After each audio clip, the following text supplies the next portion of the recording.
Hello sir. சொல்லுங்கம்மா. Sir இந்த மேல் இல்லாம ஃபீமேலும் இல்லாம இருக்காங்கல்ல சார். அவங்கள மாரி ஆளுங்கள வந்து இப்போ ஐடென்டிஃபை பண்ண முடியுமா சார்? இந்த இதெல்லாம் வச்சு மெட்டல், வுட், ஃபயர் வச்சு அந்த மாரி ஏதாவது ஐடென்டிஃபை. தாராளமாக பண்ணலாமா? இந்த எலிமெண்ட் எல்லா கேட்டகரியும் அவங்களும் சூட் ஆவாங்க. Oh! Okay. Okay sir. Okay sir. Hmm thank you. Thank you. But ஜென்ரலாக அந்த மாதிரி கேட்டகரிக்கு போகிறதே லைட்டாக கொஞ்சம் ஃபயர் எக்ஸஸ் தான். ஓகே. Okay sir.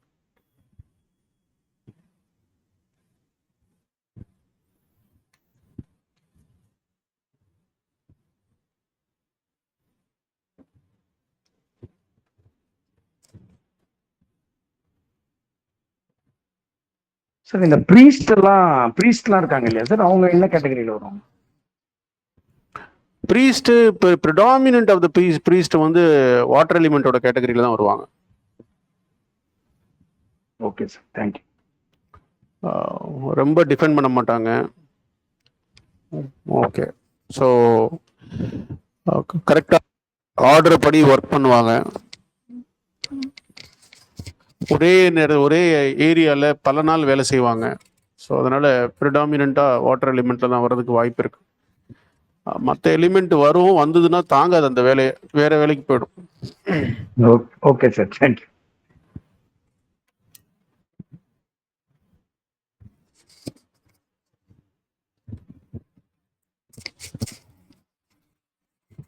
சார் சொல்லுங்கம்மா. ஒருத்தருக்குள்ளேயே ரெண்டு எலிமெண்ட் ப்ரிடாமினெண்டா இருக்கும்ல, ஒரு மோர் ஆர் லெஸ் ரெண்டு எலிமெண்ட் ப்ரிடாமினெண்டா இருக்காதுமா, order first order second order. சரி, அப்படி இருக்கிறப்போ அவங்களுக்குள்ளேயே கிளாஷ் வர்ற மாதிரி ஏதாவது ரெண்டு எலிமெண்ட்ஸ் இருக்கா? இல்ல ப்ரிடாமினெண்டாவே பேலன்சிங் எலிமெண்டா தான் இருக்கும். Water fire, metal fire, wood, earth, இந்த மாதிரி ஆப்போசிட் நேச்சர்ல தான் இருக்கும். அதனாலேயே அவங்க பிஹேவியரும் அவங்களுடைய தாட் ப்ராசஸும் அவங்களுக்குள்ளேயே பேலன்ஸ் பண்ற மாதிரி தான் அந்த எலிமெண்டல் கான்ஸ்டியூஷனே இருக்கும் ஆக்சுவலா. Okay. Okay sir.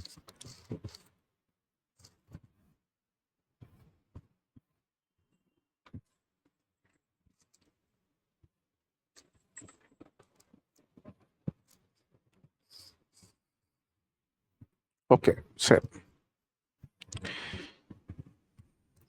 Next week கொஞ்சம் கேஸ் ஸ்டடீஸ் கொஞ்சம் எடுத்துட்டு வந்தீங்கன்னா பார்க்கலாம். ஃபோட்டோ, அந்த பர்சனோட ஃபோட்டோ, நெயில் ஷேப்பு, ஐ மீன் அந்த ஸ்ட்ரக்சர் ஆஃப் ஃபிங்கர்ஸ், ப்ளஸ் அவங்களோட டிசீஸோட ப்ரொஃபைல், இதெல்லாம் எடுத்துகிட்டு வந்தீங்கன்னா டிஸ்கஸ் பண்ணும் பொழுது அவங்க என்ன எலிமெண்ட்டு, என்ன பிரச்சனைனால இந்த இது வரும் அப்படின்றத நம்ம எப்படி டயக்னோஸ் பண்ணுறோன்றத நம்ம ப்ராக்டிக்கலாக நம்ம பார்க்குறதுக்கு வசதியாக இருக்கும்.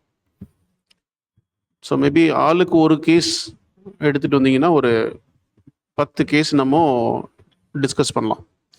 Okay sir. ஓகே சரி. ஸோ இன்னைக்கு நம்ம பார்க்க போகிறது பார்த்தீங்கன்னா வுட் எலிமெண்ட் பற்றி பார்க்க போகிறோம். வாட்டர் எலிமெண்ட்டை த ஃபிலாசபர் அப்படின்னு சிங்கிள் வேர்டில் டிஃபைன் பண்ணோம். ஃபயர் எலிமெண்ட்டை பொறுத்த வரைக்கும் த விசார்ட் அப்படின்னு சொல்லி நம்ம டிஃபைன் பண்ணோம். எர்த் எலிமெண்ட்டை பொறுத்த வரைக்கும் பேஸ் மேக்கர் அப்படின்னு சொல்லி டிஃபைன் பண்ணோம். மெட்டல் எலிமெண்ட்டை பொறுத்த வரைக்கும் அல்கெமிஸ்ட் அப்படின்னு நம்ம டிசைன் பண்ணோம். இது வுட் எலிமெண்ட்டை பொறுத்த வரைக்கும் த பாயினியர் ஆர் கமாண்டர் அப்படின்னு சொல்லி சொல்லணும். ஸோ த பாயினியர் அண்ட் கமாண்டர் அப்படின்னா டிப்பிக்கலாக வுட் எலிமெண்ட் இப்போ எப்படி மெட்டல் கம்பேர் பண்ணும் பொழுது, மேக்ரோகாசமில் கம்பேர் பண்ணும் பொழுது மெட்டல் ஒரு ஷேப்பாக இருக்கும். இர்ரெகுலர் ஷேப்பில் மெட்டலை நம்ம பார்க்கவே முடியாது. மெட்டல் ஒரு ஃபயரோட கண்டக்டராக இருக்கு. அதே மாதிரி மெட்டலுக்கு நிறைய அந்த டிசைனுக்கு வர்றதுக்கு நிறைய அடி வாங்கியிருக்கும் அப்படின்னு சொன்னப்போ, அதே மாதிரி மேக்ரோகாசமோட இந்த வுட் எலிமெண்ட்டோட கம்பேர் பண்ணும் பொழுது ஒரு மரத்தை நம்ம கம்ப்ளீட்டாக எடுத்துக்கலாம். தன்னுடைய தேவைக்கு மரம் என்னைக்கும் நகர்ந்து போய் தன்னுடைய தேவையை பூர்த்தி செய்யாது. மேக்ஸ் டு மேக்ஸ் அது நின்ன இடத்துல இருந்து எல்லாத்தையுமே தனக்கு தேவையானதை அது எடுத்து கொள்ளக்கூடிய ஒரு கெப்பாசிட்டியில் இருக்கக்கூடிய எலிமெண்ட் இந்த வுட் எலிமெண்ட்.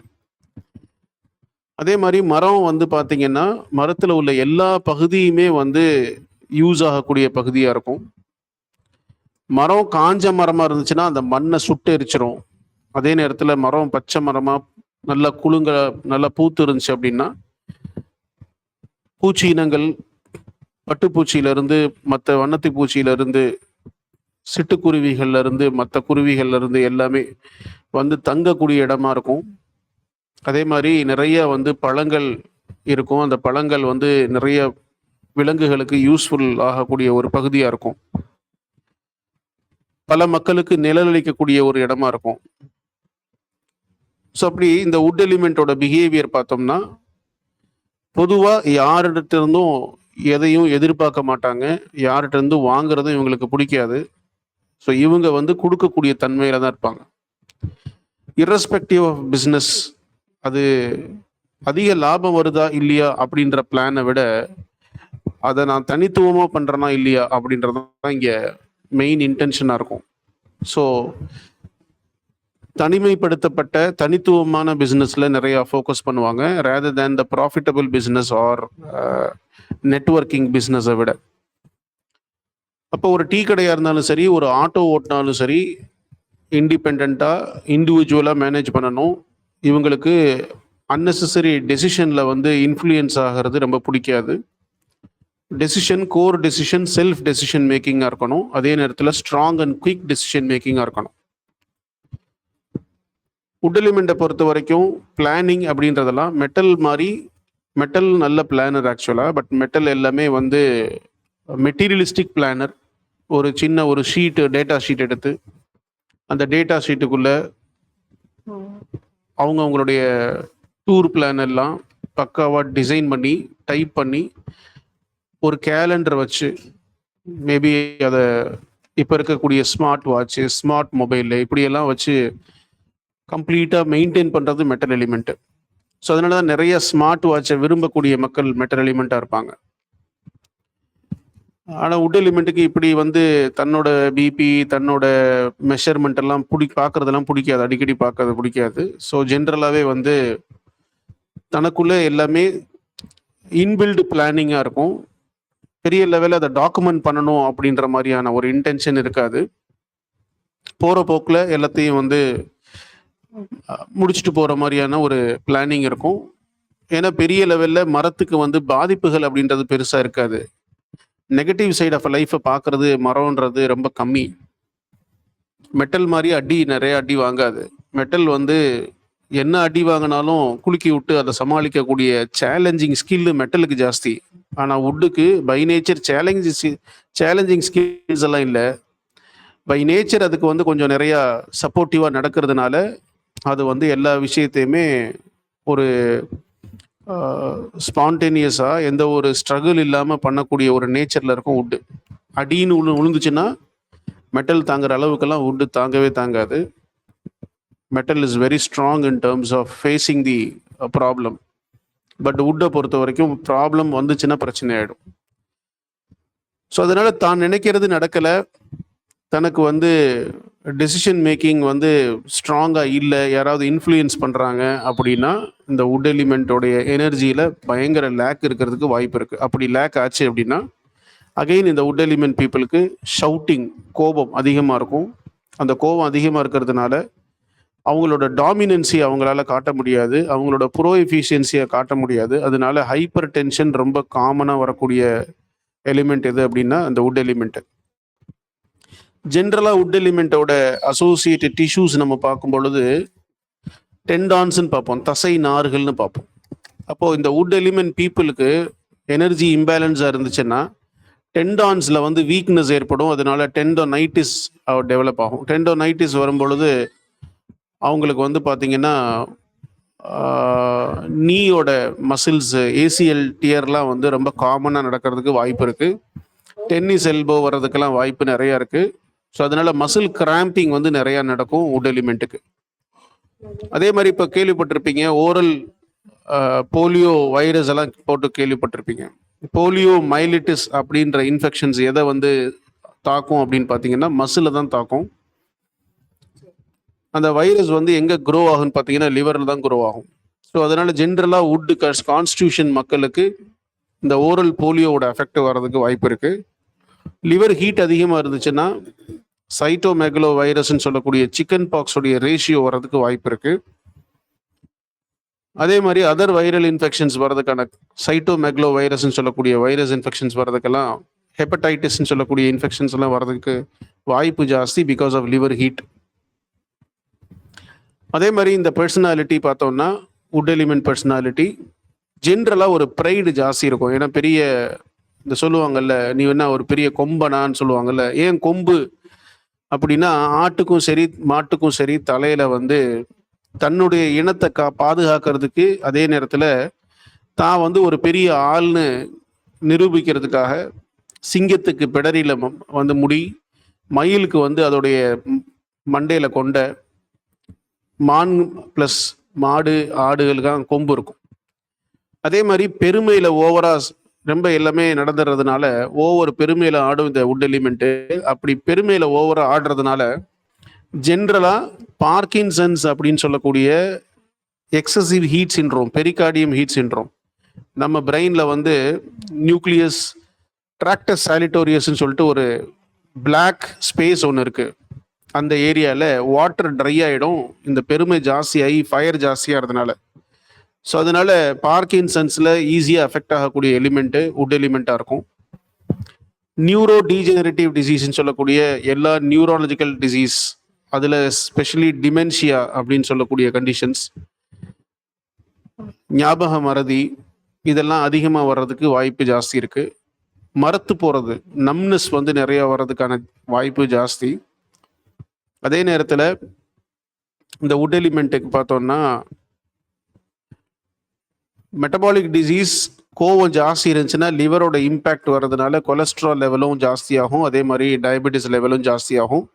எப்படி எர்த் இம்பேலன்ஸ் மிடில் டேன்டியனில் இம்பேலன்ஸ் ஆகும்போது வந்துச்சோ அதே மாதிரி இந்த வுட் எலிமெண்ட்டுக்கு இம்பேலன்ஸ் வரும். பொதுவாக வுட் எலிமெண்ட் பீப்புள் நம்ம சொன்னோம் செல்ஃப் சஸ்டைன்டு பீப்புளாக இருப்பாங்க. அசோசியேஷன் பெருசாக பிடிக்காது. அதே மாதிரி எந்த ஒரு டெசிஷன் மேக்கிங்லையும் இடைச்செருகள் கூடாது. அதனால சின்ன தொழிலாக இருந்தாலும் சரி தான் அப்படின்ற மாதிரியான ஒரு சுச்சுவேஷனில் இருக்கக்கூடிய எலிமெண்ட் தான் இந்த வுட் எலிமெண்ட். இவங்களை எப்படி டிஃப்ரென்ஷியேட் பண்ணலாம் அப்படின்னா, மரத்தில் வந்து குட்டை செடி, நட்டையான மரம், இப்போ பனை மரம், தென்னை மரம் இதெல்லாம் பார்த்தோம்னா லென்த்தாக இருக்கும். ஆலமரம், அரச மரம் அப்படின்லாம் பார்த்தோம்னா அகலமாக இருக்கும். அதே மாதிரி சில மரங்கள் பார்த்தோம்னா குட்டையாக இருக்கும். ஸோ இதுதான் ஷேப் அப்படின்னு சொல்லக்கூடிய இர்ரெகுலர் ஷேப்லெஸ் கான்ஸ்டிடியூஷன்ஸ் எது அப்படின்னா வுட் எலிமெண்ட். ஒரு ப்ராப்பர் ஷேப்பில் பாடி இருக்காது. மேலே வந்து பார்த்தீங்கன்னா ப்ராட் ஷோல்டர் மாதிரி தெரியும், கீழே வயிறு பெருசாக இருக்கும், கையெல்லாம் தடிமனாக இருக்கும். ஸோ வுட் எலிமெண்ட்டை எப்படி டிஃபரன்ஷியேட் பண்ணலாம் அப்படின்னு கேட்டிங்கன்னா, வுட் எலிமெண்ட்டை பொறுத்த வரைக்கும் பிராண்டி நோஸ், மொத்த முகத்திலையும் மூக்கு மட்டும்தான் ப்ரொட்ரூடாக தெரியும். அந்த அளவுக்கு பெரிய ஒரு மூக்கோடைய அப்பியரன்ஸ் இருக்கிறது இந்த வுட் எலிமெண்ட்டோட ஸ்கில் ஆக்சுவலாக, ஐ மீன் ஃபீச்சர்ஸ் ஆக்சுவலாக. இந்த வுட் எலிமெண்ட்டு யூஸ்வலாக ஃபயர் எலிமெண்ட் மாதிரி டாக்கட்டிவா அப்படின்னு கேட்டிங்கன்னா டாக்கட்டிவ் கிடையாது. பட் பேச தெரியாது, வாட்டர் எலிமெண்ட் மாதிரி பேச தெரியாத மக்களாக இல்லாலும் பேச தெரியாத மக்களும் கிடையாது. எப்போ அவங்களோட நெசசிட்டி வருதோ அந்த டைமில் வந்து பேசக்கூடிய மக்களாக இருப்பாங்க. ஆனால் அதே நேரத்தில் ஓவர் ஷவுட்டிங்கையும் எக்ஸ்பிரஸ் பண்ணக்கூடிய மக்களாக இருப்பாங்க. அதனால நிறைய வம்பையும் விலைக்கு வாங்கக்கூடிய ஒரு தன்மையில் இவங்களுடைய ஆட்டிடியூட்ஸ் வந்து ஜாஸ்தி இருக்கும். ஸோ அதனால சகிச்சு அனுசரித்து பேசக்கூடிய தன்மை, எர்த்து அசோசியேட்டராக இருந்துச்சுன்னா அதோட தன்மை வேற. இதே நேரத்தில் வுட்டு ஃபயராவோ இல்லை வுட்டு மெட்டலாவோ இருந்தாங்கன்னா முரட்டுத்தனம் ஜாஸ்தி இருக்கும். ரொம்ப வந்து அடமெண்ட்டாக இருப்பாங்க. இவங்களை வந்து கட்டுப்படுத்துறது கொஞ்சம் கஷ்டம். இப்போ நம்ம சினி ஃபீல்டில் பார்த்தீங்கன்னா ராஜ்கிரன்லாம் பார்த்தீங்கன்னா வுட் எலிமெண்ட், சரியான வுட் எலிமெண்ட், வுட்டு மெட்டல் ஆக்சுவலா. மணிவண்ணன் பார்த்தீங்கன்னா வுட் எலிமெண்ட். ஸோ இவங்களுக்கெல்லாம் உடம்புல பார்த்தீங்கன்னா முடி ஜாஸ்தி இருக்கும், மெட்டல் எலிமெண்ட் மாதிரி. ஸோ இதெல்லாம் காம்பினேஷன் ஆஃப் வுட்டு மெட்டல். இந்த வுட்டு மெட்டல் ரொம்ப அரகண்ட் ஒரு ஃபீச்சர்ஸாக இருக்கும். ஏன்னா ரெண்டுமே எக்ஸ்ட்ரீம் ஆப்போசிட் கேரக்டர். இது வந்து டெசிஷன் மேக்கிங்கில் வெரி வீக்கு, இந்த டெசிஷன் மேக்கிங்கில் வெரி ஸ்ட்ராங். ரெண்டும் சேர்ந்துச்சுன்னா ரொம்ப வந்து கட்டுப்படுத்த முடியாத ஒரு தன்மையில் இருக்கும். வுட்டு ஃபயர் அதே மாதிரி தான். வுட் ஃபயர் பார்த்தீங்கன்னா நீளமாக இருப்பாங்க, லென்த்தியாக இருப்பாங்க, பனைமரம் மாதிரி இல்லாட்டி தென்னை மரம் மாதிரி ஹைட்டாக இருக்க கான்ஸ்டியூஷன் வுட்டு ஃபயராக இருக்கும். வாட்டர் வுட்டை பொறுத்த வரைக்கும் ரொம்ப பொலைட்டாக காமாக இருப்பாங்க. For example Kamal Haasan, AR Rahman இதெல்லாம் பார்த்தோம்னா வாட்டர் வுட் எலிமெண்ட்டோட கான்ஸ்டியூஷன்ஸ். ஸோ இப்போ இந்த கான்ஸ்டியூஷன்லாம் செல்ஃப் ட்ரிவன் கான்ஸ்டியூஷனாக இருக்கும். ப்ராப்ளம் அப்படின்னு பார்த்தோம்னா muscle cramp, hypertension, neurodegenerative diseases, அதே மாதிரி டிமென்ஷியா, சைக்கோசிஸ் சம்டைம்ஸ் வரதுக்கு காமன் பேட்டர்னாக இருக்கும். அண்ட் ஜென்ரலாக வுட் எலிமெண்ட்டை பொறுத்த வரைக்கும் எப்படி வந்து டிபெண்டன்சி இல்லாமல் இருக்கணும்னு நினைக்கிறாங்களோ அந்த மாதிரி தன்னோட உடம்பையுமே டிபெண்டன்சியாக இன்னொரு டாக்டர்கிட்ட போய் காமிக்கணும் அப்படின்னு நினைக்க மாட்டாங்க. இவங்க வந்து இவங்களுக்குள்ளேயே ட்ரீட்மெண்ட் பார்த்துட்டு மேக்சிமம் தள்ளி போடக்கூடிய ஒரு தன்மையில தான் இருப்பாங்க. அதனால ஹாஸ்பிட்டல்ஸில் நிறைய வுட் எலிமெண்ட்டை பார்க்கறது ரொம்ப ரேராக இருக்கும். எக்ஸ்ட்ரீம் கண்டிஷன்ஸ் முத்தி போனதுக்கு அப்புறம் தான் புஷ் பண்ணி கொண்டு போய் ஹாஸ்பிட்டலில் சேர்க்கக்கூடிய ஒரு நிலைமையில இவங்க இருப்பாங்க. இன் ஜென்ரல் எந்த ஒரு டிசீஸாக இருந்தாலும் மேனேஜிங் டெக்னிக்ஸ்ன்றது அதை சகிச்சு போகிற டெக்னிக்ஸ் அதிகமாக இருக்கும். அதனால பெருசாக அடிக்கடி போய் டாக்டர்ஸை பார்த்து நிறைய மருந்துகளை வந்து எடுத்துக்க மாட்டாங்க இந்த would element. But metal element அப்படியே ஆப்போசிட்டாக இருக்கும். மெட்டல் எலிமெண்ட் வந்து ரொம்ப பர்ஃபெக்ஷன் எதிர்பார்க்கறதுனால எல்லா விஷயமும் வந்து டாக்டரை வந்து 100% நம்பிடுவாங்க. அதில் எஸ்பெஷலி கார்பரேட் ஹாஸ்பிட்டலில் நம்புவாங்க. டைரெக்டாக அந்த சூப்பர் ஸ்பெஷலிஸ்ட்டை போய் காண்டாக்ட் பண்ணி எனக்கு இந்த மாதிரி ப்ராப்ளம் இருக்குது, எனக்கு பர்ஃபெக்டாக அதை வந்து கிளியர் பண்ணி கொடுங்க அப்படின்னு கேட்கக்கூடிய எலிமெண்ட்டு மெட்டல் எலிமெண்ட்டு. பட் மருத்துவர் பக்கமே போகாமல் மருத்துவத்தை தனக்குள்ள கையில் எடுத்துட்டு சமாளிக்கக்கூடிய எலிமெண்ட்டு வுட் எலிமெண்ட். அதே மாதிரி வுட் எலிமெண்ட் கான்ஸ்டியூஷனை பொறுத்த வரைக்கும் மெட்டல் எலிமெண்ட்டு நைட்டு பூரா முழிக்கும், நைட்டு முழிச்சாலும் டயர்டே ஆகாத constitution metal element constitution. Wood எலிமெண்ட்டை பொறுத்த வரைக்கும் நைட்டு ஒரு நாள் முழிச்சாலும் அடுத்த நாள் காலையில் மொத்தமாக படுத்துக்கும், அவ்வளோ வீக் கான்ஸ்டியூஷன். நைட்டில் வேலை செட்டே ஆகாது வுட் எலிமெண்ட்டை பொறுத்த வரைக்கும். ஸோ ஜென்ரலாக க்ரீன் கலர் அப்படின்றது ரொம்ப பிடிக்கும். அதனால இந்த க்ரீன் கலர் நம்ம பாடியில் க்ரீனிஷ் அப்பியரன்ஸில் எதுவும் வந்துச்சு அப்படின்னா அது வந்து இப்போ நம்மளோட பாடியில் வந்து லேயர் பார்த்தோம்னா நம்ம அன்னைக்கு நம்மளுடைய டைரக்ட் கிளாஸில் சொல்லியிருந்தோம், கை சுண்டு விரல்ல கால் சுண்டு விரல்ல இருக்கிறது SINUB. அதே மாதிரி காலுடைய பக்கத்து விரல் GB மெரிடியனும், அதே மாதிரி கையில் ட்ரிபிள் வார்மர் மெரிடியனும் ரெண்டாவது லேயர், ஸ்டொமக் மெரிடியனும் லார்ஜ் இன்டெஸ்டைன் மெரிடியனும் மூணாவது லேயர், நாலாவது லேயர் பார்த்தோம்னா லங் அண்ட் ஸ்பிளீன், அஞ்சாவது லேயர் பார்த்தோம்னா ஹார்ட் அண்ட் கிட்னி, ஆறாவது லேயர் பார்த்தோம்னா லிவர் அண்ட் பெரிகார்டியம். ஸோ இப்போ ஒரு நம்ம உடம்ப ஒரு சர்க்கிள் மாதிரி இமேஜின் பண்ணுங்க. அதில் எக்ஸ்ட்ரீம்லி அவுட்டர் மோஸ்ட் சர்க்கிள் வந்து UB and SI, ரெண்டாவது சர்க்கிள் வந்து Khel bladder and triple warmer, மூணாவது சர்க்கிள் வந்து லார்ஜ் இன்டெஸ்டைன் அண்ட் ஸ்டொமக், நாலாவது சர்க்கிள் வந்து ஸ்ப்ளீன் அண்ட் லங், அஞ்சாவது சர்க்கிள் வந்து ஹார்ட் அண்ட் கிட்னி, ஆறாவது சர்க்கிள் வந்து பார்த்தீங்கன்னா லிவர் அண்ட் பெரிகார்டியம். அப்போ இந்த லிவர் அண்ட் பெரிகார்டியம்க்கு உள்ள இருக்கிறது தான் எசன்ஸ். ஆக்சுவலாக இந்த எசன்ஸ் வந்து எப்படின்னா ஒரு இந்த முன்னாடி எல்லாம் மந்திரவாதிகிட்ட வந்து சொல்லுவாங்க இல்லையா, என் உயிர் பார்த்தீங்கன்னா நீ 7 கடல் தாண்டி 7 மலை தாண்டி நீ வந்து ஒரு பறவைக்குள்ள என் உயிர் இருக்குன்றான் சொல்லி கேள்விப்பட்டிருப்பீங்க. அந்த மாதிரி நம்ம பாடியோட ப்ரீஷியஸ் சப்ஸ்டன்ஸ்ன்னு சொல்லக்கூடிய எசன்ஸ் வந்து இந்த கடைசி லேயரை தாண்டி தான் உள்ள இருக்கு. ஸோ அப்போ இந்த கடைசி லேயரை தாண்டி எந்த ஒரு இன்ஃபெக்ஷனாக இருந்துச்சுனாலும் இல்லை வேறு ஏதாவது ஹெல்த் இன்டர்னல் டிசீஸாக இருந்தாலும் கடைசி லேயரை டச் பண்ணி பிரச்சனையை கொடுக்கும் பொழுது ரெக்கவரி ரேட்டுன்றது ரொம்ப கம்மி. அப்படி கடைசி லேயரை டச் பண்ணும் பொழுது நிறைய பாடியில் க்ரீன் கலரில் எக்ஸ்பிரஷன்ஸ் நிறைய வர்றதுக்கு வாய்ப்பு இருக்குது. அது க்ரீன் கலராக வந்து பார்த்தீங்கன்னா இப்போது நெயிலில் லிவருடைய அப்ஸ்ட்ரக்ஷன்ஸ் வர வர வர நெயிலில் வந்து பார்த்தோம்னா டார்க் கிரீனிஷ் கலராக சேஞ்சஸ் வர்றதுக்கு வாய்ப்பு இருக்குது, ஃபங்கல் நிறையா ஜாஸ்தியாகி. அதே மாதிரி வாமிட்டிங் வந்து கிரீன் கலரில் வர்றதுக்கு வாய்ப்பு இருக்கு, லூஸ் டூல்ஸு கிரீன் கலரில் போகிறதுக்கு வாய்ப்பு இருக்குது. ஸோ இந்த மாதிரி எக்ஸ்ட்ரீம் கிரீன் கலரில் வந்துச்சு அப்படின்னா அந்த கண்டிஷன் ரெக்கவரி ரேட் வந்து ரொம்ப கஷ்டமாயிடும். ஸோ அதனால கிரீன் வந்து வுட் எலிமெண்ட்டோட தாக்கத்தினால ஏற்படுறது. அது காம்பினேஷன் பார்த்தோம்னா லிவர் அண்ட் பெரிகார்டியமில் ஏற்படுறது. ஜென்ரலாகவே பார்த்தோம்னா உட்டோட எனர்ஜி வார்ம் எனர்ஜின்றதுனால, அண்ட் இந்த கான்ஸ்டிடியூஷன் சீக்கிரம் தூங்கி காலையில் சீக்கிரம் எந்திரிக்கக்கூடிய கான்ஸ்டிடியூஷன் அப்படின்றதுனால, அண்ட் இதுக்கு எல்லாமே சாதகமாக இருக்குன்ற விஷயத்தினால, விண்டு தான் மேஜர் பேத்தோஜெனிக் ஃபேக்டர் அப்படின்றதுனால, விண்டு எல்லா சீசன்லுமே மரத்திலிருந்து வெளிப்படுறது அப்படின்றதுனால, இன் ஜென்ரல் இந்த மாதிரியான கோல்டு ஃப்ளூ அட்டாக்லாம் ஃபயர் எலிமெண்ட்டும் அதிகமாக சஃபர் ஆகாது, வுட் எலிமெண்ட்டும் அதிகமாக சஃபர் ஆக மாட்டாங்க. ஸோ ஒன்ஸ் அவங்களுக்கு அந்த காய்ச்சலோ இல்லை தலைவலியோ வந்துச்சுனாலும் ஒரே நாளில் 2 நாளில் படுத்தாமல் போயிடும். பட் மெட்டல் எலிமெண்ட்டும் வாட்டர் எலிமெண்ட்டும் பார்த்தோம்னா கூல் அண்ட் கோல்டு கான்ஸ்டியூஷன் அப்படின்றதுனால சர்ஃபேஸ் பாடியில் வார்ம்னஸ் மெயின்டைன் பண்ண முடியாதனால ஈஸியாக வந்து விண்டு கோல்டு அட்டாக் ஆகிடும். அப்போ இந்த கோல்டு வந்து அதிகமாக பாதிக்கிறதுனால அவங்களுக்கு வந்து swine flu or chikungunya, dengue இந்த மாதிரியான இன்ஃபெக்ஷன்ஸ் எல்லாம் வாட்டர் அண்ட் மெட்டல் எலிமெண்ட்டுக்கு ஃப்ரீக்வெண்ட்டாக அட்டாக் ஆகும் rather than would and fire. So would and fire இந்த மாதிரியான சீசனல் விஷயத்தில் அவ்வளோ சீக்கிரம் அஃபெக்ட் ஆக மாட்டாங்க, எஸ்கேப் ஆகிடுவாங்க. அதே மாதிரி சில டிசீஸ் எல்லாம் பார்த்தோம்னா இப்போ வந்து நாய்க்கடி எவ்வளோ ஃபேமஸாக போயிட்டு இருக்கு ட்ரெண்டில்ன்றதை உங்களுக்கு தெரியும். இப்போ போன நாளிலிருந்து சோசியல் மீடியாவை தூக்குனாவே நாய் தான்.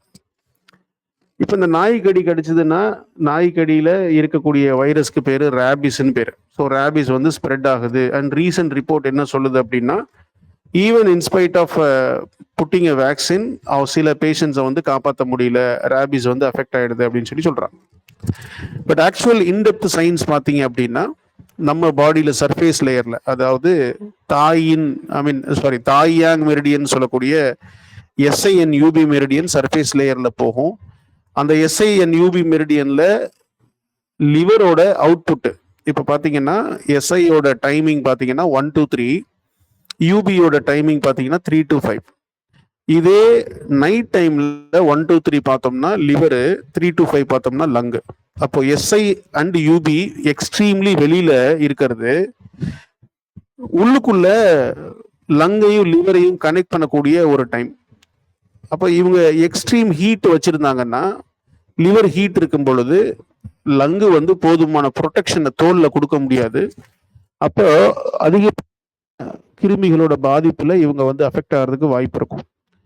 அப்போ இந்த நாய்க்கடியில் வரக்கூடிய இந்த ரேபிஸ் அப்படின்றது ஒரு கிரையோஃபிலிக் வைரஸ். அந்த ரேபிஸோட வைரஸோட ஸ்ட்ரெயின் பார்த்தீங்கன்னா கோல்டு லவ்விங் வைரஸ். அதனாலதான் ஜிஹெச்ல பாத்தீங்கன்னா இந்த ரேபிஸ் வைரஸை மெயின்டைன் பண்றதுக்குன்னு ஒரு கோல்டு டெம்பரேச்சர் வேணும். அப்பதான் அதை மெயின்டைன் பண்ண முடியும், இல்லைன்னா அது வந்து டீநேச்சர் ஆயிடும். அப்ப இன்னைக்கு இம்யூனிட்டி ரொம்ப கம்மியா இருக்கிறதுக்கான காரணம் ப்ரிடாமினண்டா பாத்தீங்கன்னா மெட்டல் அண்டு இந்த வாட்டர் சைல்டு நிறைய வந்து டிவி கேம் யூஸ் பண்றது, இல்லை நைட்ல நிறைய முழிச்சுட்டு இருக்கிறது, சும்மா சின்ன சின்ன அரட்டைகள் அடிக்கிறது, ஹோம்ஒர்க் பண்ணாலும் நைட்ல படிக்கிறதுனாலும் நைட்ல படிக்கிறது, இப்படி எல்லாம் பண்ணாங்கன்னா ரொம்ப இம்யூன் சிஸ்டம் சர்ஃபேஸ் பாடியில வீக் ஆயிடும். அப்படி சர்ஃபேஸ் பாடியில வீக் ஆச்சுன்னா அந்த நாய்க்கு very minimal amount of rabies இருந்தாலும் போதும், இந்த குழந்தைய வச்சு செஞ்சிடும். ஸோ இம்யூன் வந்து ப்ரொடெக்ஷன் பண்ணாது.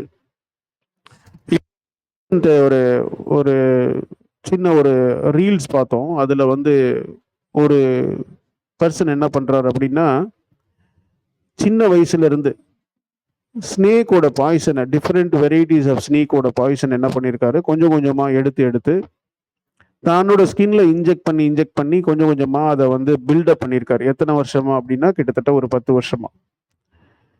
10 வருஷத்துக்கு அப்புறம் இவர் என்ன பண்ணியிருக்காரு அப்படின்னா, பெரிய பெரிய பாம்புகளை எடுத்துட்டு வந்துட்டு தன்னை கடிக்க வச்சிருக்காரு. ஸோ கடிக்க வச்சதுல அந்த பாம்புகள் கடி விஷம் வந்து ஏறல. எதனால அப்படின்னா, அந்த பாம்பு விஷத்துக்கு தகுந்த ஆன்டிடோட் வந்து அவர் உடம்புல பில்டப் ஆயிடுச்சு. ஸோ அதுக்கப்புறம் அவங்க என்ன பண்றாங்க, அவரோட பிளட்டை எடுத்து ஒரு எலிய பாம்பை கடிக்க வச்சுட்டு அந்த பிளட்டை கொடுக்குறாங்க. அந்த எலிக்கு வந்து பாம்பு விஷம் ஏறலைன்னு கண்டுபிடிக்கிறாங்க. ஸோ இதுக்கு பேர் தான் அடாப்டிவ் இம்யூனிட்டி அப்படின்னு பேர். இந்த அடாப்டிவ் இம்யூனிட்டி அப்படின்றது நம்ம பாடியில இம்யூன் சிஸ்டம் ரெகுலேட் பண்ற வேலை யாருக்கு இருக்குன்னா லிவருக்கு இருக்கு. ஸோ இந்த வுட் எலிமெண்ட் பீப்புள் லிவரை ரொம்ப ஸ்ட்ராங்கா வச்சிருக்கிறதுனால, ஏன்னா ஃப்ரஸ்ட்ரேஷனுக்கு வேலை இல்லை, இந்த கான்ஸ்டியூஷன் அவ்வளோ சீக்கிரம் ஃப்ரஸ்ட்ரேட் ஆகாது. செல்ஃப் சஸ்டைன்டு பீப்புளாக இருக்கிறதுனால, டெசிஷன் மேக்கிங் ரொம்ப ஸ்ட்ராங்காக இருக்கிறதுனால, வுட்டு ஜென்ரலாக ஸ்ட்ராங்காக இருக்கும். அதனால இன்ஃபெக்டிவ் டிசீஸில் அவ்வளோ சீக்கிரம் அஃபெக்ட் ஆகாது. இன்ஃபெக்டிவ் டிசீஸ் வந்து கோல்டுனஸ் ஜாஸ்தி இருந்துச்சு சர்ஃபேஸில் அப்படின்னா, நீங்கள் ஏசியில் போகும் பொழுதோ இல்லை பிரயாணத்தில் வந்து விண்டோடைய மூஞ்சியில் அதிகமாக அடிக்கும் பொழுதோ, இல்லை நீங்கள் ஏதாவது ஹில் ஸ்டேஷனை ஏறும் பொழுதோ வாமிட் வந்து தலை சுத்தல் வர்றது, வாந்தி வர்றது, இதெல்லாம் வந்து மெட்டல் எலிமெண்ட்டுக்கு ரொம்ப, மெட்டல் அண்ட் வாட்டர் எலிமெண்ட்டுக்கு. அதே மாதிரி ஒரு ஐஸ்கிரீம் சாப்பிட்டாலோ இல்லை மில்க் சாப்பிட்டாலோ ஈஸியாக கோல்டு அட்டாக் ஆகும். காரணம் உங்களோட சர்ஃபேஸோடைய பாடியில் அந்த இம்யூன் சொல்லக்கூடிய வார்ம் எனர்ஜி லிவர் வந்து சரியாக மெயின்டைன் பண்ணாததுனால இந்த மாதிரியான இன்ஃபெக்டிவ் ஏஜென்ட்ஸ் எல்லாம் ஈஸியாக ஸ்ப்ரெட் ஆகிறதுக்கு வாய்ப்பு இருக்கு. ஸோ இந்த ரேபீஸாக இருந்தாலுமே when you maintain your external immunity நல்ல ஸ்டேபிளாக இருந்துச்சுன்னா அதோட டிசிமினேஷன் ரேட்டு குறையும். அப்போ ஆட்டோமேட்டிக்காக நம்ம பாடி அந்த vulnerable bacteria or viral infection இருந்து நம்ம தவிர்த்துக்கலாம். ஸோ அதனால இந்த இந்த எலிமெண்ட் வந்து அவ்வளோ சீக்கிரம் இந்த மாதிரியான சீசனல் ஃப்ளக்சுவேஷனால ரொம்ப அஃபெக்ட் ஆக மாட்டாங்க. கான்ஸ்டிபேஷனும் அது, ஏன்னா கான்ஸ்டிபேஷன் வந்து பார்த்தீங்கன்னா இன்டர்னல் ட்ரைனஸ்னால வர்றது. Entire stomach and large intestine வரைக்கும் ட்ரைனஸ் ஜாஸ்தி ஆகிடும். மேபி இவங்க கோவப்படுறதுனால கைண்ட் ஆஃப் ரீகர்ஜிடேஷன்ஸ், அதாவது ஜிஆர்டின்னு சொல்லுவாங்க, கேஸ்ட்ரோ ஈசோஃபேகல் ரிஃப்ளெக்ஸ் டிசீஸ் அப்படின்னு சொல்லக்கூடிய டிசீஸ் இருக்கலாம். இல்லை லிவர் ஹீட் ஆகிறதுனால சம்டைம்ஸ் வந்து அந்த ஹார்ட்டோடைய வால்வில் ஏற்படக்கூடிய ஸ்டெனோசிஸ் கண்டிஷன்ஸ் இந்த மாதிரி இருக்கலாம். ஏன்னா அந்த தசை நார் வந்து அதோடைய குவாலிட்டியை இழந்துறதுனால. யூரினரி பிளாடரில் ஸ்பிங்க்சர் சரியாக ஒர்க் பண்ணாமல் இருக்கலாம், இல்லை யூசோஃபேகஸில் ஸ்பிங்க்சர் சரியாக ஒர்க் பண்ணாமல் இருக்கலாம், யூரித்ரால ஸ்பிங்க்சர் சரியாக ஒர்க் பண்ணாமல் இருக்கலாம். அந்த மாதிரி இருக்கிறதுனால கண்ட்ராக்ஷன், மசில் கண்ட்ராக்ஷனோட இஷ்யூஸ் வந்து வுட் எலிமெண்ட்டுக்கு வர்றதுக்கு வாய்ப்பு இருக்கு. மஸ்குலர் டிஸ்ட்ரோபின்னு சொல்லக்கூடிய மசில் லாஸ், மயோபதின்னு சொல்லக்கூடிய மசில் லாஸ், இதெல்லாம் ஆட்டோ இம்யூன் கண்டிஷன்ஸ். இந்த மாதிரியான கண்டிஷன்ஸும் பேரண்டலோடைய எனர்ஜியில லிவரோட எனர்ஜி சரியா பில்டப் ஆகலைன்னா கொஞ்சம் கொஞ்சமா அவங்களுக்கு மசில் பில்டப் ஆகி வளர்ந்து வர நேரத்துல அவங்க அதிகப்படியாக ஒர்க் பண்ணும்பொழுது மசில் குறைய ஆரம்பிச்சிடும். மசில் குறைய ஆரம்பிச்சு அவங்களால ஒரு படியை ஸ்டெப் வச்சு ஏற முடியாது, அந்த புஷ் பண்ணுறது முடியாது. ஏன்னா நம்ம லிவரில் படிச்சிருக்கோம், லிவர் வந்து எசென்சியல் ஃபார் மசிலோட ஆக்ஷன் படிச்சிருக்கோம். அப்போ மசிலோட ஆக்ஷன் இந்த வுட் எலிமெண்ட்டுக்கு குறையும். அப்படி குறையும் பொழுது மசில்ஸ் வந்து லாஸ் ஆகி, மசில்ஸோட மாஸ் லாஸ் ஆகி போலியோவில் சூம்பி போகிற மாதிரியும், அதே மாதிரி மஸ்குலர் டிஸ்ட்ரோபி வரும் பொழுது அவங்களால எந்திரிச்சே நடக்க முடியாமல் ரொம்ப கொடுமையான டிசீஸ்க்கெல்லாம் போகிறதுக்கு இந்த வுட் எலிமெண்ட் வாய்ப்பு இருக்கு. சின்ன சின்ன டிசீஸ் எல்லாம் போகாது, ஆனால் எக்ஸ்ட்ரீம் ஆட்டோ இம்யூன் கண்டிஷன்ஸில் இந்த மஸ்குலர் டிஸ்ட்ரோபிலாம் ரொம்ப கொடுமையான வியாதி, அதெல்லாம் வர்றதுக்கான வாய்ப்புகள் வந்து வுட் எலிமெண்ட்டுக்கு இருக்கு. இந்த வுட்டும் எர்த்தும் பார்த்தோம்னா நோயின்னு சொல்ல மாட்டாங்க, ஆனால் திடீர் மரணங்கள் ரொம்ப காமன் இந்த வுட் எர்த் எலிமெண்ட்டுக்கு. காரணம் எப்போ போக்காகும் தெரியாது, பாடியோட ஃப்ளூயிட் ப்ராசஸ். ஸோ அதனால திடீர் மரணங்கள் வர்றதுக்கு வாய்ப்பு இருக்கு. ஆனால் வாட்டர் மெட்டல் எலிமெண்ட்லாம் பார்த்தோம்னா நான் செத்து போயிடுவேன்னு சொல்லி சுற்றி இருக்கிறவங்க சாவடிக்காம போக மாட்டாங்க. ஸோ அந்த மாதிரியான ஒரு constitution water metal constitution. Okay, so இதுதான் வந்து வுட் எலிமெண்ட்டோட ஃபீச்சர்ஸ். இந்த வுட் எலிமெண்ட்டை நம்ம வந்து எப்படி முதல்ல வரமாட்டாங்க, அப்படி வந்தாங்கன்னாலும் நிறைய அவங்கள வந்து அப்ரிஷியேட் பண்ணி அவங்களோட டாமினன்ஸை அப்ரிஷியேட் பண்ணி அவங்கள ட்ரீட் பண்ணுறது மூலமாக நம்ம அவங்களுக்கு வந்து சொல்யூஷன்ஸ் கொடுக்க முடியும். ஓகே, ஸோ இதில் எதுவும் டவுட் இருந்துச்சுன்னா கேளுங்க. மோரர்லெஸ் 5 எலிமெண்டோட ஃபீச்சர்ஸும் முடிச்சிட்டோம்னு நினைக்கிறேன். சொல்லுங்கம்மா. அவங்களோட ஃபேஸ் ஷேப் எப்படி இருக்கும் சார்? இரெகுலர் ஷேப், நீங்க ஃபேஸோட ஷேப்புமே அப்படிதாம்மா. அதாவது பா ஷேப் இருக்காது, ப்ரொடாமினன்ட்லி ரவுண்டு ஷேப்பும் இருக்கும், வி ஷேப்பும் வராது, ஃபயர் மாதிரி வி ஷேப்பும் இருக்காது. ஸோ கொஞ்சம் ரவுண்ட் அண்டு ஜா வந்து கொஞ்சம் ப்ராட் அப்பியரன்ஸ்ல இருக்கும். ஓகே, இப்போ நம்ம ஃபிலிம் ஆக்டர் வந்து சந்தான பாரதி தெரியுமா? கமல்ஹாசன் கூட இருப்பாப்ல, இல்ல பாத்திருக்கீங்களா? தெரியல சார். Yes sir. அன்பே சிவத்துல இருப்பாப்ல, இல்ல அன்பே சிவத்துல என்ன கேரக்டர்ல வருவான்? நாசரோட அசிஸ்டன்ட் இருப்பான்ல. ஓகே ஓகே, ஆமா சார். வாய்ஸ் கொஞ்சம் கம்மியா. அதேதான் நல்ல மூக்கு, பெரிய மூக்கு. ஓகே, ஆமா ஆமா சார். அது வந்து அதெல்லாம் வுட் எலிமெண்ட் ஆக்சுவலா. ஓகே, ஸோ அப்போ சொல்லுவாங்கல்ல, எப்படா மூஞ்சிலேயே தொப்ப வச்சிருக்கேன்னு சொல்லுவாங்கல்ல, அந்த ஆமா மாதிரி ஆமா சார். கான்ஸ்டியூஷன், அந்த மாதிரி கான்ஸ்டியூஷன் வுட் எலிமெண்ட் கான்ஸ்டியூஷன் இருக்கும். நல்ல மொந்த மூக்கு, நல்ல பஃபி ஃபேஸ் இருக்கும் நிறைய. உதடுமே சம்டைம்ஸ் வந்து பெரிய உதடா இருக்கிறதுக்கு வாய்ப்பு இருக்கு வுட் எலிமெண்ட்டை பொறுத்த வரைக்கும். பெரிய ஓகே ஸ்கின் சார். ரியாக்ஷன்ஸ்ல எல்லாம் அவ்வளவா அஃபெக்ட் ஆக மாட்டாங்க.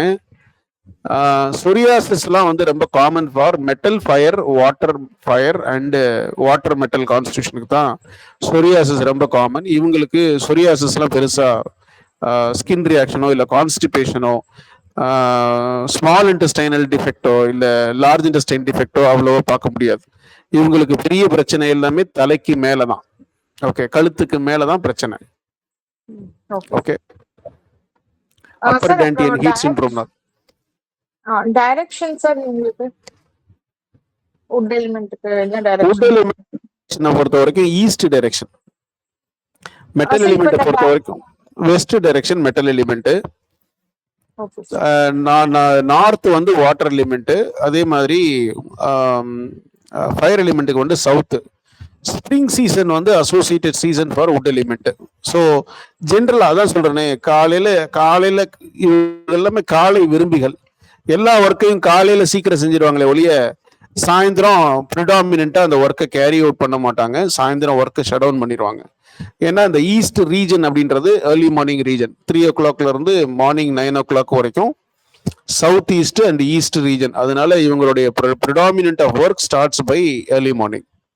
ஓகே, இந்த எல்லா கான்ஸ்டிடியூஷன்லையுமே ஏர்லி மார்னிங் வேக்கப் உடைய பிஹேவியர் யார் யாருக்கு இருக்கும்னா, ப்ரிடாமினண்டா இருக்கிறது ஒன்று வுட் எலிமெண்ட், இன்னொன்று வாட்டர் எலிமெண்ட்ல பாசிட்டிவ்ல இருக்கிறது.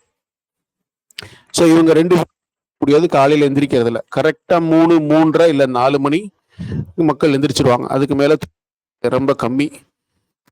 நைட்ல மொத்தமா முழிச்சுட்டு இருக்கிறது. அதே நேரத்துல வாட்டர் ஒர்க்கா இருந்துச்சுன்னா நைட்ல சலிக்காம முழிச்சுட்டு இருக்கோம். மெட்டல் வந்து சும்மாவே முழிச்சுட்டு இருக்கோம்.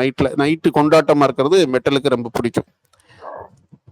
எர்த்து மெட்டல், எர்த்து வாட்டரா இருந்தா நைட்டு முழிப்பாங்க. எர்த்து வுட்டு, எர்த்து ஃபயரா இருந்துச்சுன்னா, எர்த்து வுட்டா இருந்துச்சுன்னா நைட்ல முழிக்க மாட்டாங்க. ஃபயர் எலிமெண்ட்டை பொறுத்த வரைக்கும் நைட்ல ஃபுல்லாலாம் முழிக்க மாட்டாங்க. ஆனா 12 மணிக்கு தூங்குவாங்க. 12 மணிக்கு தான் சுறுசுறுப்பு வரும். காலையில சுறுசுறுப்பு, நைட்ல தூக்கமும் 12 மணிக்கு தான் வரும்.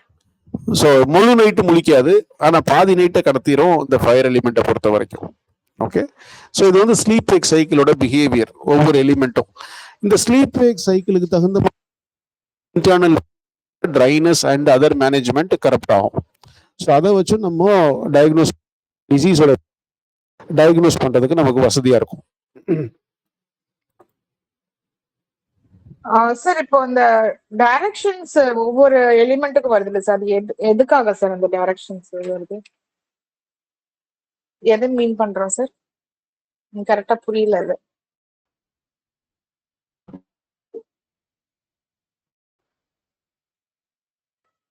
சார் கேக்குதுங்களா?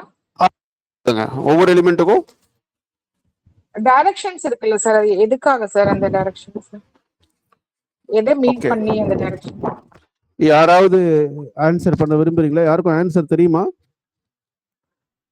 டைரக்ஷனை வச்சு நம்ம என்ன பண்ண போறோம்னு?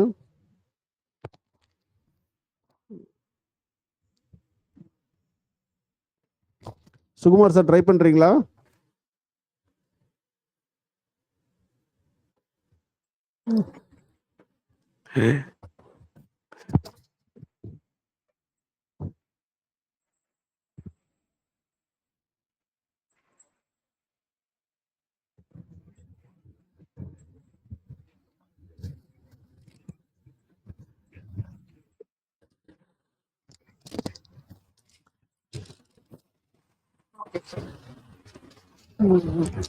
ஓகே சரி. அதாவது இப்போ வந்து எர்த் எலிமெண்டோட ஆர்கன் என்னமா? இது ஸ்டொமக் ஸ்பிளின் சார்.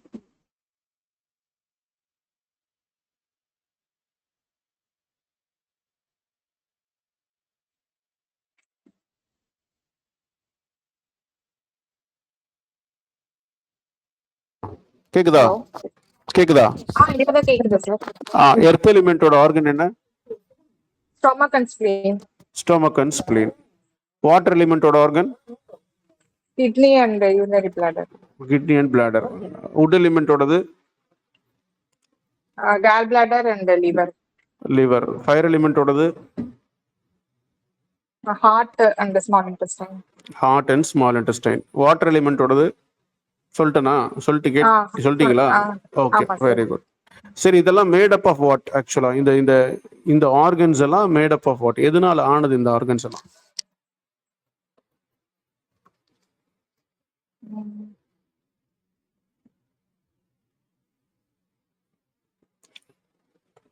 தெரியல சார். தெரியல. வேற யாராவது ட்ரை பண்றீங்களா? எதால ஆனது இந்த ஆர்கன்ஸ் எல்லாம்? இல்ல, எர்த்துன்றதை விட இன்னும் கொஞ்சம் ஸ்பெசிஃபிக்கா. எர்த்துன்றது வேக் டைம் ஆக்சுவலா. Soft tissues.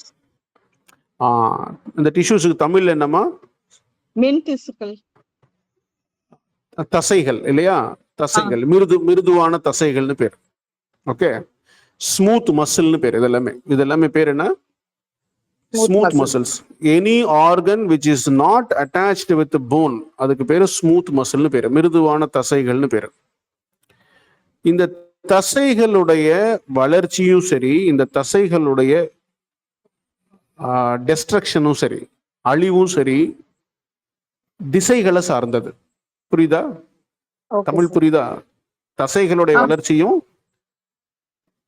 எப்படி திசைகளை சார்ந்தது? Any idea? தசைன்றதுக்கு காரணமே திசையின் வழியா. திசை திசை தசைனா தண்ணீரோட விசைன்னு அர்த்தம். தண்ணீரோட விசைன்னு அர்த்தம் தசைனா. ஓகே, ஸோ எப்படி இப்ப தசை இதோடைய குரோத்தும் இதோட டிஸ்ட்ரக்ஷனும் எப்படி திசையை சார்ந்தது? Any idea? அந்த கரு ஃபர்ஸ்ட் ஆரம்பிக்கும் போதே அந்த 8 திசைகளையும் சுத்தி அந்த ஃபார்ம் ஆகுது. Very good. 8 திசை நம்ம பார்த்தோமா? இந்த மாதிரி எவ்ரிடே சைக்கிள்ல செல்லு வளரும் பொழுது ஈஸ்ட் சைட்ல ஒரு பொருள் கருப்பொருள்ல இருந்து பொருளை உள்வாங்கி ஈஸ்ட் திசையில காத்து பயணிக்கும் பொழுது ஒரு பொருளை கொஞ்சம் கொஞ்சமா வளர்க்க ஆரம்பிக்கும். சவுத் திசையில போகும் பொழுது அந்த பொருள் அந்த வளர்ச்சி நிலையை முழுமையா எட்ட ஆரம்பிச்சிடும். வெஸ்ட் திசையில போகும் பொழுது அந்த பொருள் கொஞ்சம் கொஞ்சமா அழிய ஆரம்பிக்கும். நார்த்ல போகும்போது அந்த பொருள் மொத்தமா அழிஞ்சு போயிடும். மொத்தமா அழிஞ்சு புது பொருள் உற்பத்தி ஆக ஆரம்பிக்கும். இந்த 4 சுழற்சி 4 டைரக்ஷனை வச்சு நடக்குது. அந்த 4 டைரக்ஷனுடைய அடிப்படையில தான் நம்ம உடம்புல 2 கை 2 கால் இருக்கு. இந்த 4 டைரக்ஷனோட அடிப்படையில தான் நம்ம உடம்புல 4 மெரிடியனோட சர்க்கியூட் இருக்கு. Finger to the face, chest to the finger, finger to the face, face to the feet, feet to the chest. So இந்த 4 அப்படின்ற அடிப்படை திசைகளுடைய இயக்கம். இந்த திசைகளுடைய இயக்கத்துல தண்ணிய காத்து எப்படி இயக்குதுன்றத பொறுத்து தான் ஒரு மனுஷனோட வளர்ச்சி, பிறப்பு, வளர்ச்சி, முதிர்ச்சி, இறப்பு, இதெல்லாமே. ஓகே, ஸோ அதனால டைரக்ஷன் ரொம்ப முக்கியம். இதுல இந்த மக்களுக்கு இப்ப ஃபயர் எலிமெண்ட் அப்படின்னா they are active at early morning 11 o'clock 12 o'clock பரபரன்னு ஆயிடுவாங்க. ஏன்னா அந்த டைம் அவங்களோட time. Would element early morning பரபரப்பா இருப்பாங்க. மெட்டல் எலிமெண்ட் ஈவினிங் பரபரப்பாக ஆரம்பிச்சிருவாங்க. வாட்டர் எலிமெண்ட் நைட்டு பரபரப்பாக இருப்பாங்க. ஸோ இதெல்லாமே அதனால மோஸ்ட் ஆஃப் த டிரைவர், மற்ற எலிமெண்ட் எல்லாம் நைட்டில் டிரைவிங்கெல்லாம் நமக்கெல்லாம் கண்டினியூஸாக வண்டி ஓட்டிகிட்டே இருந்தோம்னா அப்படியே கொஞ்சம் கொஞ்சமாக கண்ணு சொக்க ஆரம்பிச்சிடும். ஆனால் கண்ணு அசராமல் ஒர்க்கில் கான்சென்ட்ரேட்டடாக இருக்கக்கூடிய எலிமெண்ட் எது அப்படின்னா water element. So most of the bus drivers, night drivers எல்லாமே வாட்டர் எலிமெண்ட்டாக தான் இருப்பாங்க. ஸோ இந்த டைரக்ஷன் அடிப்படையில் தான் உடம்புக்குள்ள ஒவ்வொரு டிஷ்யூலையும் ஃப்ளூயிட் போகும். இந்த டைரக்ஷன்ஸ் மிஸ்மேட்ச் ஆகும் பொழுது, இந்த டைரக்ஷன்ஸ் இர்ரிவர்சிபிளாக பயணிக்கும் பொழுது அது பேர் ரிபல்லியஸ் நேச்சர்னு மாறும். அப்படி ரிபல்லியஸ் நேச்சர் ஆகும் பொழுது easy process of fluid flow இல்லாமல் டிஸ்ஃபங்க்ஷன் இந்த ஈஸி ப்ராசஸ் டிசீஸாக உருவெடுத்துரும் அது. ஓகே, ஸோ அதனால main direction is fundamentally important in terms of understanding the pathway and the regulations of the muscles and tissues. Okay. Sir ஈஸ்டுக்கு வந்து வளர்ச்சி சொன்னீங்க, சவுத்துக்கு முழுமையா எட்டும். ஈஸ்ட் வந்து வளர்ச்சி, சவுத்துக்கு வந்து முதிர்ச்சி, வெஸ்ட்டுக்கு வந்து வறட்சி, நார்த்துக்கு வந்து பயிற்சி. Okay sir. ஓகே சார் அப்புறம் இன்னொரு டவுட் சார், நம்ம வுட் வந்து ஃபுல்லா எலிமெண்ட்டும் கவர் ஆயிருக்குன்னு சொன்னீங்க இல்லையா, அந்த 3rd லேயர் அந்த மாதிரி சொன்னீங்கல்ல சார். ஃபிங்கர்ல வந்து ஸ்மால் இன்டெஸ்டைன் அண்ட் யூபி அந்த மாதிரி, அந்த இன்னொரு தாட்டி கொஞ்சம் சொல்ல முடியுமா சார்? அதாவது நம்ம பாடியோட அவுட்டர் மோஸ்ட் லேயர் அப்படின்றது சுண்டு விரல் டு சுண்டு விரல் கனெக்ஷன். ஓகே, அந்த பேர் வந்து பார்த்தோம்னா கையில ஸ்மால் இன்டெஸ்டைன், காலில் யூபி. ஓகே, 2வது லேயர் பார்த்தோம்னா மோதிர விரல் பிளஸ் சுண்டு விரலுக்கு பக்கத்து விரல், அது வந்து Khel bladder and triple warmer. 3வது லேயர் பார்த்தோம்னா லார்ஜ் இன்டெஸ்டைன் அண்ட் ஸ்டொமக். 4வது லேயர் இன்மெரிடியனுக்கு போயிடும். இன்மெரிடியன்ல தாயின்னு சொல்லுவாங்க. தாயின்னா இப்போ குழப்பிக்க வேண்டாம். தாயின் வந்து லங் அண்ட் ஸ்பிளீன் வந்து 4வது லேயர். 5வது லேயர் பார்த்தோம்னா ஹார்ட் அண்ட் கிட்னி 5வது லேயர். 6வது layer pericardium and liver. Okay, இது ஆக்சுவலா இது எல்லாத்தையும் இது இது இது இது இது இது இன்னொரு பேர்னே சொல்லுவோம். இதுக்கு ஒரு பேருடைய பேர் இருக்கு. ஆக்சுவலா லிவர் அண்ட் பெரிகார்டியம் ரெண்டும் சேர்த்து ஜூயின்னு பேர், ஹார்ட் அண்ட் கிட்னி ரெண்டும் சேர்த்து ஷாயோயின்னு பேர். அதே மாதிரி லங் அண்ட் ஸ்பிளீன் ரெண்டும் சேர்த்து தாயின்னு பேர். லார்ஜ் இன்டெஸ்டைன் அண்ட் ஸ்டொமக்கு பேரு யாங் மிங்னு பேர். அதே மாதிரி கேல் பிளாடர் அண்ட் ட்ரிபிள் வார்மருக்கு பேரு ஷாயோ யாங்னு பேரு. வெளியில இருக்கக்கூடிய யூபி அண்ட் எஸ்ஐக்கு பேரு தாய் யாங்னு பேரு.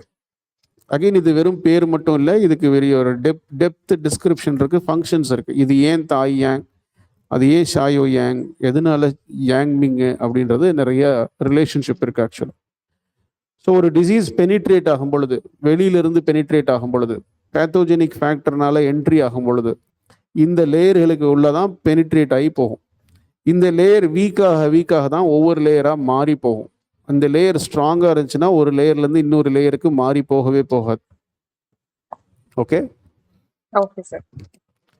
இதுக்கு பேர் வந்து 6 சர்க்கியூட் சிஸ்டம்னு பேர். ஓகே,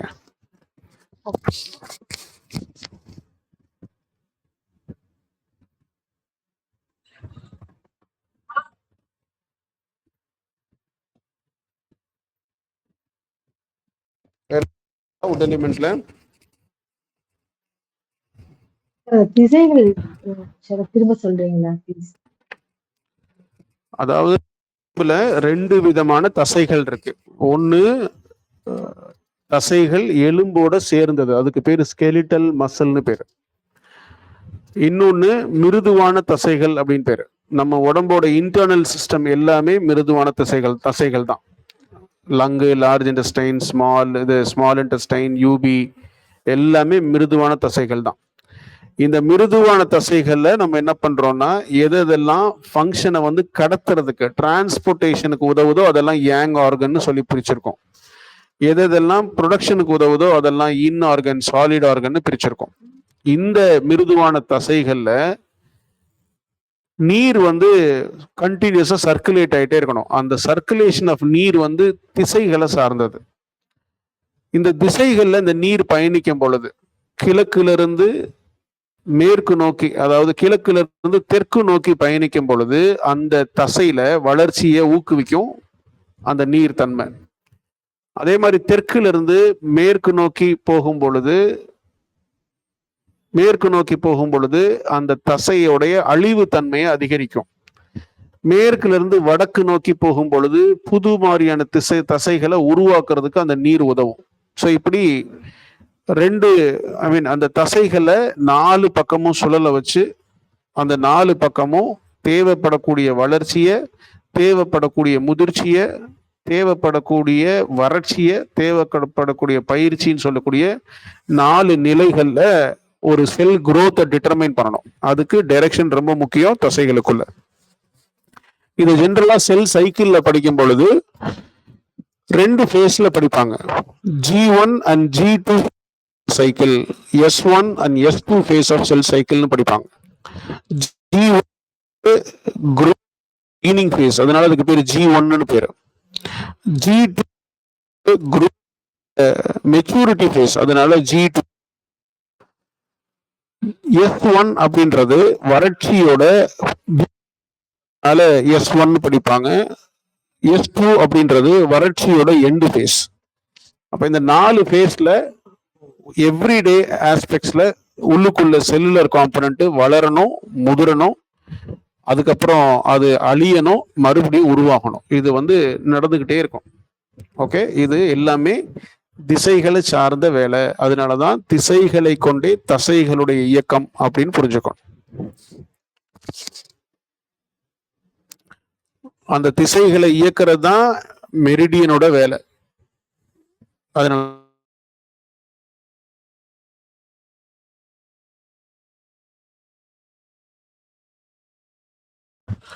அதனாலதான் இது கண்ணுக்கு தெரியாத ட்ராக்கு, கண்ணுக்கு தெரியாத காத்தோட ட்ராக்கு உடம்புக்குள்ள இருக்கிற நீரை நெஞ்சிலிருந்து விரலுக்கும், முகத்துக்கும், முகத்திலிருந்து காலுக்கும், காலிலிருந்து மறுபடியும் நெஞ்சுக்கும் இயக்கக்கூடிய ட்ராக். ஓகே,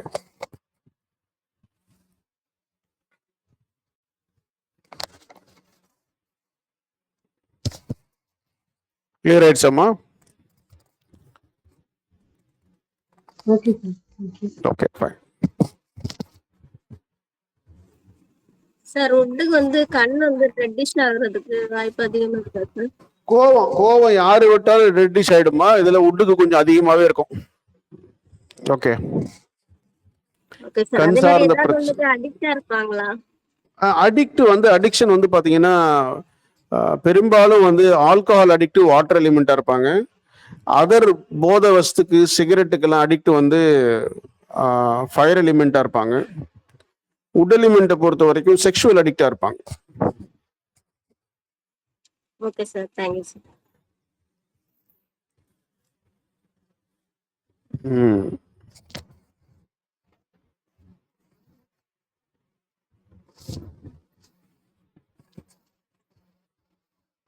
வேற எதுவும் டவுட் இருக்காமா? No sir. சரி, இன்ஷா அல்லாஹ் இன்னைக்கு நம்ம கிளாஸ் இதை க்ளோஸ் பண்ணிடலாம். நாளைக்கு வேற டாபிக் நம்ம டிஸ்கஸ் பண்ணுவோம். ஸோ நான் சொன்ன மாதிரி ஆளுக்கு அட்லீஸ்ட் ஒரு பேஷண்ட் டேட்டா, அந்த பேஷண்ட்டோட பர்த் மந்த் தெரிஞ்சுன்னா ரொம்ப நல்லது. அதே மாதிரி அந்த பேஷண்ட்டோட முகம், காதோட சைஸு, மூக்கோட சைஸு, விரலோட ஃபோட்டோ, ப்ளஸ் அவங்களோட கிளினிக்கல் கேஸ் ஹிஸ்ட்ரி, அவங்க எதனால என்ன அஃபெக்ட் பண்ணியிருக்காங்க, எத்தனை நாள் அஃபெக்ட் ஆகிறாங்க அப்படின்ற ஹிஸ்ட்ரி இருந்துச்சுன்னா கொஞ்சம் பிரித்து பார்க்கறதுக்கு, ப்ராக்டிக்கலாக நம்ம அப்ளை பண்ணி பார்க்கும் பொழுது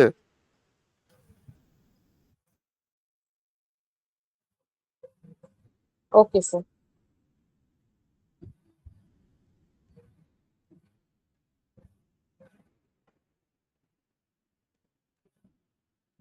சரி. சொல்லுங்க சுகுமார் சார். ஆமா.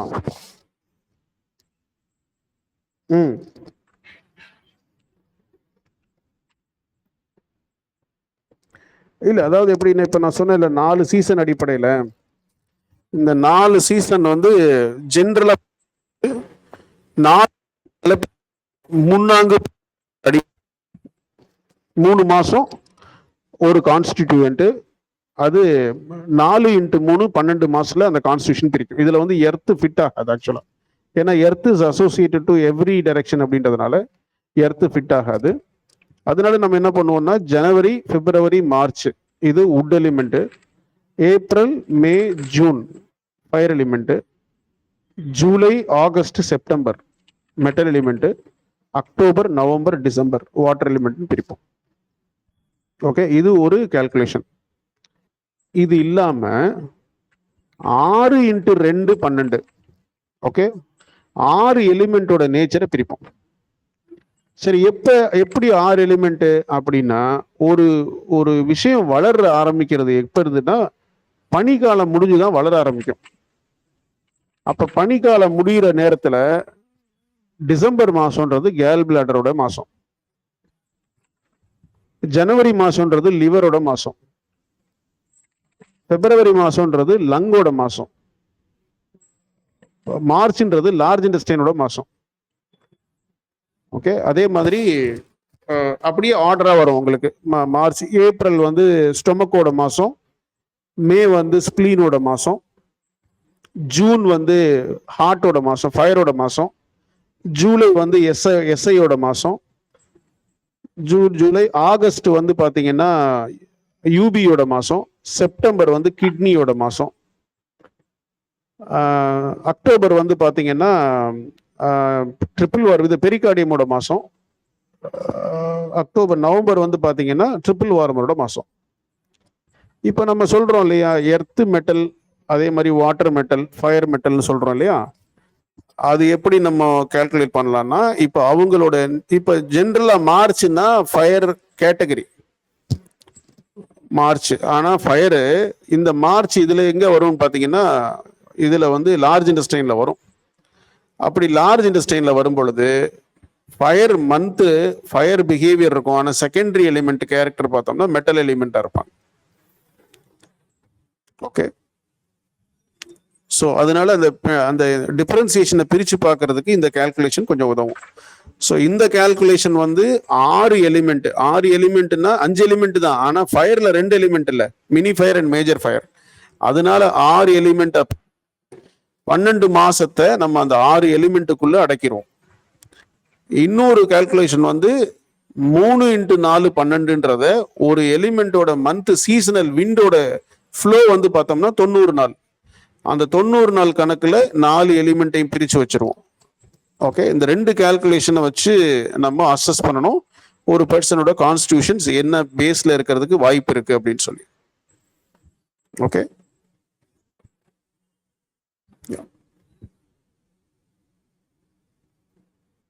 சார் சொல்லுங்கம்மா. அவங்க அந்த பர்த் டைம் கூட இது கூட ரிலேட் பண்ணிக்கலாம் சார். பர்த் டைமும் செட் ஆகுமா? நான் பர்த் டைம் இன்னும் ஸ்பெசிஃபிக்கா நிறைய டெப்தா போற மாதிரி இருக்கும். ஓகே, ஸோ இப்போ அதே மாதிரி தான் ஏர்லி மார்னிங் அப்படின்னா ஈஸ்ட் டைரக்ஷன் தான் வுட் ரெஸ்பான்ஸ் நிறைய இருக்கிறதுக்கு வாய்ப்பு இருக்கு. இப்போ இதை வந்து ஒவ்வொரு 3 மணி நேரம் பிரிக்கணும், 8 3 மணி நேரமா பிரிச்சிடலாம். Okay, east, south east, south, அதே மாதிரி சவுத் வெஸ்ட், வெஸ்ட், அதாவது ஃபர்ஸ்ட் வந்து பாத்தீங்கன்னா ஃபர்ஸ்ட் நார்த் ஈஸ்ட் வரும், நார்த் ஈஸ்ட், அப்புறம் ஈஸ்ட், அதுக்கப்புறம் சவுத் ஈஸ்ட், அப்புறம் சவுத்து. ஓகே, இது 12 மணி வரை முடிஞ்சிடும், பகல் 12 மணி வரைக்கும். பகல் 12 மணிக்கு அப்புறம் சவுத் வெஸ்ட், நார்த் வெஸ்ட், அப்புறம் நார்த்து. ஸோ இது வந்து அடுத்த 12 மணி நேரத்துக்கு வரும். இந்த ஆஸ்பெக்ட்ஸ்லையும் எலிமெண்டல் கிளாசிஃபிகேஷன் பிரியும். ஓகே, ஸோ அப்போ இவங்களை எந்த எலிமெண்ட்ல இவங்க ஃபிட் ஆவாங்கன்றதை நம்ம பார்த்துட்டு அந்த எலிமெண்டல் பிஹேவியர் எப்படி இருக்கும், அந்த எலிமெண்ட்ல இருக்கக்கூடிய உடலுடைய உபாதைகள் என்னவா இருக்கும் அப்படின்றத நம்ம ப்ரிடிக்ட் பண்ணி இவங்க எப்படி பர்சீவ் பண்ணுவாங்க, இவங்களோட எமோஷன்ஸ் எப்படி இருக்கும் அப்படின்றத நம்ம ப்ரிடிக்ட் பண்றதுக்கு இது வசதியா இருக்கும். Okay okay,